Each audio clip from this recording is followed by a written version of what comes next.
যে খবরের শুরুতেই নজর রাখবো, অর্পিতা মানিকের জামিনের তুলনা টেনে মুক্তি পাওয়ার মরিয়া চেষ্টায় পার্থ।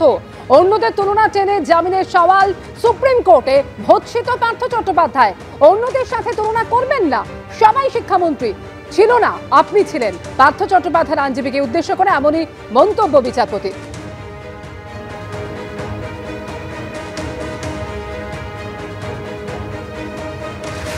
সরাসরি কথা বলবো, আমাদের সঙ্গে নিউজরুম থেকে রয়েছেন প্রতিনিধি অতনু হালদার। অর্থাৎ অতনু, যখন অন্যদের সঙ্গে তুলনা টেনে আনেন পার্থ চট্টোপাধ্যায়ের আইনজীবী, যারা এই মামলা এখনো পর্যন্ত জামিন পেয়েছেন, তাদের কথা যখন তুলনা টেনে আনা হয়, একেবারে কড়া ভৎসনার মুখে পড়তে হয় পার্থ চট্টোপাধ্যায়ের আইনজীবীকে।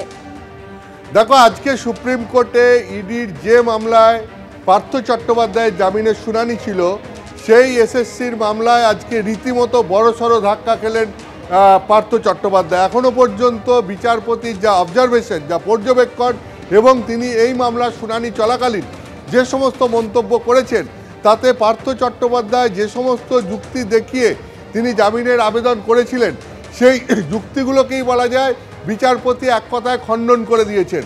পার্থ চট্টোপাধ্যায়ের যুক্তি কী ছিল? যে এই মামলায় অন্যরা জামিন পাচ্ছেন, অর্পিতা মুখোপাধ্যায় তিনি জামিন পেয়েছেন, মানিক ভট্টাচার্য তিনি জামিন পেয়েছেন, ফলে তিনি কেন জামিন পাবেন না? অর্থাৎ অর্পিতা মুখোপাধ্যায় এবং মানিক ভট্টাচার্য যেহেতু জামিন পেয়েছেন, সেটাকে সামনে রেখে পার্থ চট্টোপাধ্যায় নিজের জামিনের আবেদন করে সেই মর্মেই সওয়াল করছিলেন পার্থ চট্টোপাধ্যায়ের আইনজীবী।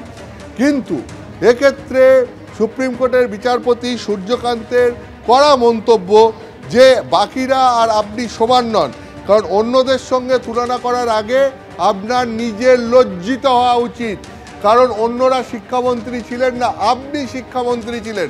পার্থ চট্টোপাধ্যায়ের আইনজীবীকে উদ্দেশ্য করে সুপ্রিম কোর্টের বিচারপতি সূর্যকান্ত এই মন্তব্য করেন যে অন্যরা শিক্ষামন্ত্রী ছিলেন না, আপনি শিক্ষামন্ত্রী ছিলেন। এবং এই যাদের জামিন পাওয়ার কথা উঠছে, বা এই অন্য যারা এই মামলার অভিযুক্ত, যাদের এই মামলায় অন্যরা যারা যুক্ত, তাদের কথা উঠছে, তারা সবাই পার্থ চট্টোপাধ্যায়ের অধীনে কাজ করতেন, এরা সবাই তার সঙ্গে কাজ করতেন, আর তিনি মন্ত্রী ছিলেন।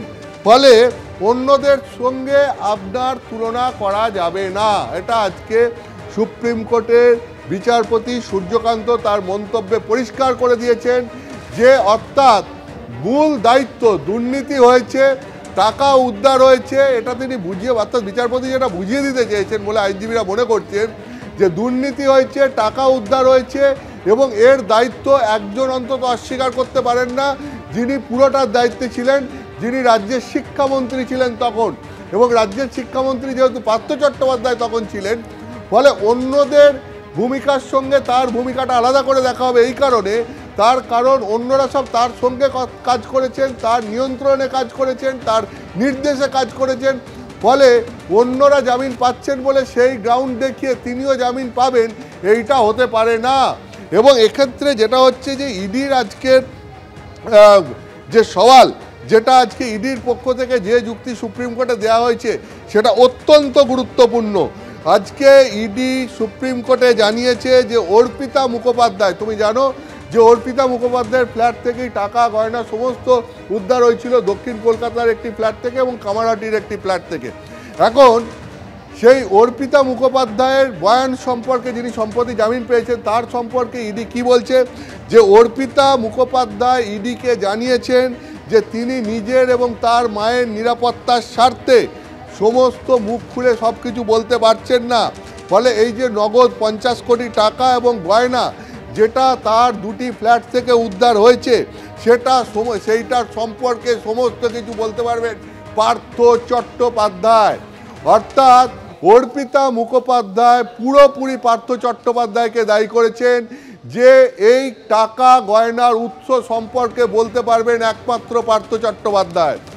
এবং অর্পিতার এই বয়ান আজকে ইডি সুপ্রিম কোর্টে জানিয়েছে। অর্থাৎ যেটা দাঁড়াচ্ছে সেটা হচ্ছে যে এই টাকা গয়না যেটা অর্পিতার ফ্ল্যাট থেকে পাওয়া গেছে, সেটার সম্পর্কে অর্পিতা ইডিকে জানিয়েছেন যেটা পার্থ চট্টোপাধ্যায় বলতে পারবেন, মানে পুরো দায়ভার পার্থ চট্টোপাধ্যায়ের এসে পড়ছে। ফলে এটার আজকে দুটো গুরুত্বপূর্ণ দিক। এক হচ্ছে যে টাকা গয়না উদ্ধার হয়েছে, সেটার দায় এখনো পর্যন্ত ইডি যে সওয়াল করেছে তার থেকে মনে করা হচ্ছে সেটার দায় আজ যেই অস্বীকার করুক না কেন, পার্থ চট্টোপাধ্যায় এই টাকা গয়নার উৎস সম্পর্কে বলতে পারবেন এবং তিনি অস্বীকার করলেও তিনি এর দায় অস্বীকার করতে পারবেন না। এক, দুই হচ্ছে যে দুর্নীতি হয়েছে সেই দুর্নীতির সঙ্গে অন্যান্য যারা যুক্ত রয়েছেন তারা যেহেতু পার্থ চট্টোপাধ্যায়ের সঙ্গে কাজ করেছেন, ফলে তাদের জামিনের সঙ্গে তুলনা করে পার্থ চট্টোপাধ্যায় জামিনের আবেদন করতে পারেন না, কারণ যাবতীয় দায় দায়িত্ব শিক্ষামন্ত্রী হিসাবে পার্থ চট্টোপাধ্যায়কে নিতে হবে। এবং এই বিষয়টা আজকে সুপ্রিম কোর্টের বিচারপতি সূর্যকান্ত তার মন্তব্যে পরিষ্কার করে বুঝিয়ে দিয়েছেন। ফলে বোঝাই যাচ্ছে যে অন্যরা জামিন পেলেও পার্থ চট্টোপাধ্যায় এখনই জামিন পাবেন কিনা তা নিয়ে যথেষ্ট সংশয় রয়ে যাচ্ছে আজকের এই সুপ্রিম কোর্টের শুনানির পর। ধন্যবাদ অতুল।